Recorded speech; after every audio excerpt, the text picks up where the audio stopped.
everybody, and welcome to the 72nd edition of LM's Weekly Wrap, our weekly program to cover the market-related developments. We've been just out of the earnings season as far as the domestic markets are concerned. It's been a very strong festival season. We've come towards the end of the festival season. A lot of things, a lot of cues to discuss, a lot of sectors to discuss, a lot of global developments to discuss. Starting off with the global developments first, I think a lot of relief was seen on the global front. We've seen the crude oil prices cool off a bit, go below the $80 per barrel mark as we discussed on last count. And we've seen that the 10-year benchmark bond yield has also come down to very comfortable levels. The geopolitical tensions, there is some expectation at least that the geopolitical tensions are going to ease in the near term. So all these factors are giving a lot of comfort as far as the global markets are concerned. A combination of the fact that crude oil prices have been cooling off, interest rates, 10 benchmark bond yield has been going down a bit, gives relief, much needed relief to the markets. And we've seen the direct impact of fallout of that on the IT sector stocks also. We've seen domestic IT stocks also move up in trade. Yesterday we saw some sort of a relief rally in the large cap IT stocks as well as the mid cap IT stocks. So I think the sentiment has been a huge boost as far as the Samvat 2080 is concerned.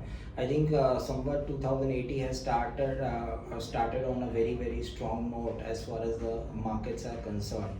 Of course, coming to the domestic markets, we've seen the first day of the markets during the week open on a very strong note, aided by PSU stocks. I think the PSU stocks have been on a run, and we've seen valuations being very strong. In fact, one of the biggest gainer of this week was Coal India Limited. Coal India, incidentally, which happens to be our LM weekender stock idea. This stock was recommended at 234 levels with a target price of 340. And I think we are extremely proud of the fact that this stock has generated a return of 45% in just 3.5 months. Having said that, I think we have reiterated our hold call on the stock with much higher targets on the horizon. This is on account of the fact that Coal India Limited has had a very strong half-yearly performance. They are on track to meet their full-year guidance, and I think going forward they are very optimistic about the prospects for the company. Apart from this, we had a lot of mining companies, PSU mining companies, which have been doing very well. One of them is MOIL, which happens to be our LM Diwali pick. This is also recommended at 237 levels, and I think as we talk today, the stock has crossed the 275 levels already. So doing very well in trade. GMDC, Hindustan Copper, NLC, etc. have been doing very well in trade. So market really in good form on account of these developments. Apart from this, I think if one were to take into account the sectors, I think the Nifty Auto Index made a new record high. We saw Nifty Realty Index, which made a record high. And today, as we talk about the markets, we've seen Nifty Pharma Index, which has hit a record high. So very strong performances, and these performances in themselves describe what has been happening on the ground. So just to go through the auto sector, I think this week's winner was the two-wheeler pack. We had Hero MotoCorp, which declared its yesterday. They have declared that they have had a record sales during the 32-day festival period. They have sold about 1.4 million motorcycles. So I think two-wheelers, 1.4 million is a record of sorts as far as Hero MotoCorp is concerned. The stock doing very well in trade.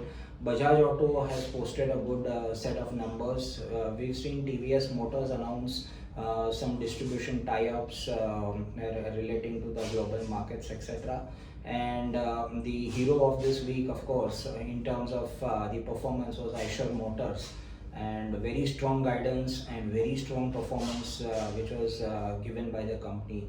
I think the profitability has jumped by around 55% during the previous quarter, and they are extremely elated by the response which has been received from the markets as far as the new products Bullet 350 is concerned. So I think overall two-wheeler space doing very well. The passenger vehicles continue to do very well, and next week we have the IPO of Tata Technologies, and I think Tata Motors is up on account of these developments directly related to Tata Technologies. And today we had Tata Investment Corporation also, which was up very sharply on account of its exposure to Tata Technologies. Coming to IPOs, I think we have a good quality IPOs lined up next week. We have IRIDA, which is a government company which is coming up with an IPO. We have a subsidiary of Federal Bank, FedBank Services. We have given a long-term call on both these companies. They are a long-term subscribe call. And as far as Tata Technologies is concerned, then I think it's a short-term as well as a long-term story. So it's a must-have in one's portfolio. So definitely do apply. There are good opportunities which are there in this space. Coming to the banking sector, I think we have the RBI regulatory action which was much expected. They have increased the risk weights which requires banks and NBFCs to essentially provide for more capital on the high risk loans. So I think today we've seen most of the banks, NBFCs like AB Capital, L&T Finance Holdings, Ujjivan, which were down in trade.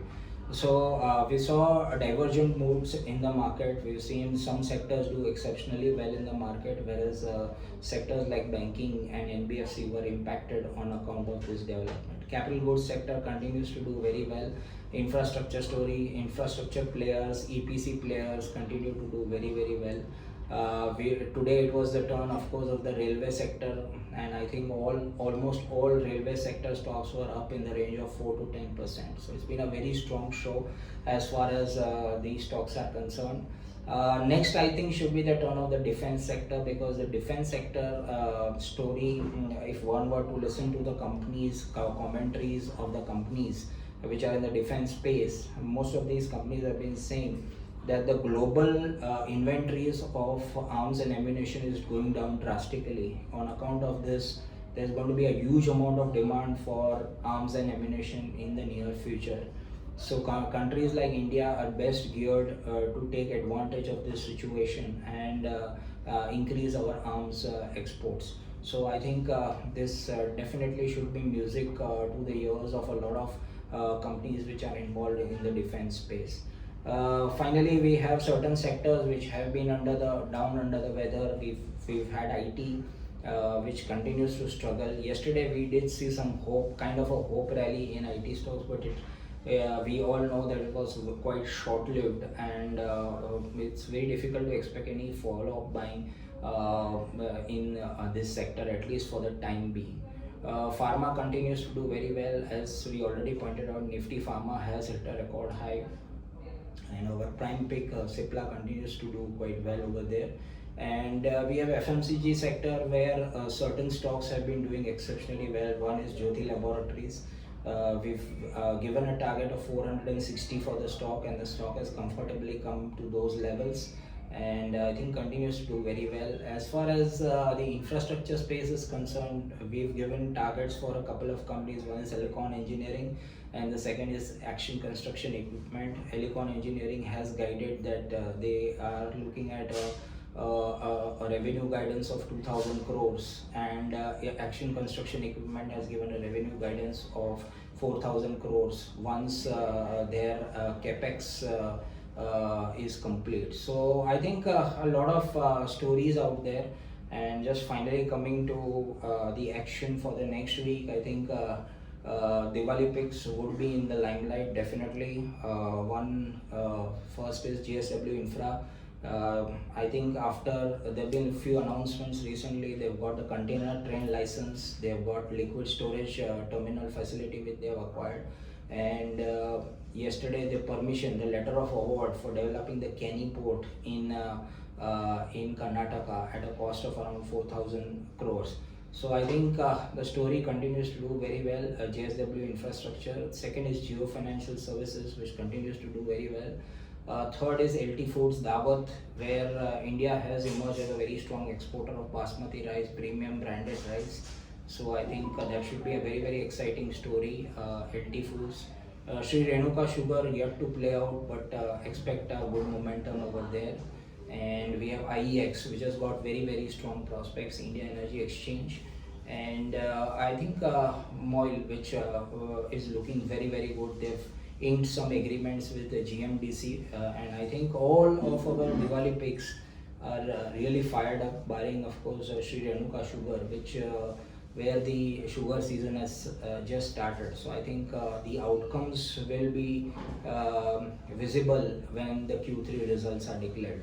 Lots of things to discuss, but I think time constraints will permit us no further. So I think do write to us with your feedback on our program. Do help us with your feedback to become more better, to make the necessary amends wherever necessary. Thank you very much and have a great day. Thank you.